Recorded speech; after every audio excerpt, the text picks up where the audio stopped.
il a répondu à la question c'est quoi un roman éducatif. Donc ils ont parlé d'apprentissage, ils ont parlé des valeurs, ils ont parlé des moraux, ils ont parlé de la culture et des connaissances et d'avoir son propre point de vue. Ils ont parlé, quelques gens ils ont dit oui, quelques gens ils ont dit non. Pour la réponse, peut-on dire que Gargantua est un roman éducatif.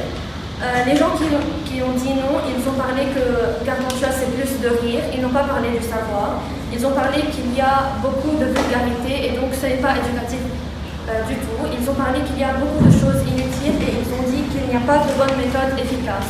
Ils n'ont pas aimé les méthodes d'éducation dans Gargantua. Et les gens qui ont dit non, ils ont parlé de pousser à Gargantua nous pousse à réfléchir sur la croyance, sur Dieu, sur les naissances hors naturelles. Ils ont parlé de thèmes médicaux et par exemple les professeurs dans Gargantua et les grandes références d'auteurs et des savants et des philosophes. Ils ont parlé de la méthode de réflexion, quoi faire et quoi ne pas faire. Par exemple, quand Gargantua se lavait les mains avec le vin et donc son professeur Conrad lui a appris que se laver les mains ça doit être avec de l'eau propre. Et aussi une autre question, c'est est-ce que c'est éducatif pour les gens du 21e siècle.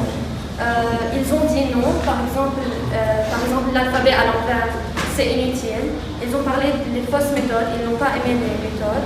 Ils ont parlé que les termes médicaux sont inutiles parce qu'à l'époque, les termes médicaux étaient utiles. Les gens n'avaient pas d'école et tout. Mais maintenant, personne ne sait pas c'est quoi une veine cave ou c'est quoi l'oreille. Donc ils ont dit que ça sert à rien. Ils ont parlé que les morales les apprend déjà, par exemple à l'école ou par exemple dans la famille. Et donc c'est inutile de lire un roman pareil. Et les gens qui ont dit oui, ils ont parlé de l'éducation, de l'apprentissage, de ce qui s'est passé avant. Par exemple, on a appris des sophismes. Par exemple, les personnes, la classe ici, beaucoup de personnes ne savaient pas c'est quoi un sophisme. Ils ont parlé aussi du vocabulaire, de la terminologie par livre.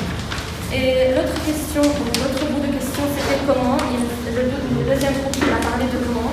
Il a utilisé le corps humain, donc les termes médicaux. Il a parlé des philosophes grecs, par exemple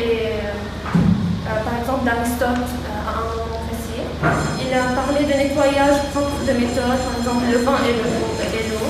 Et il a parlé du vocabulaire enrichi, de la communication sur les termes médicaux et de la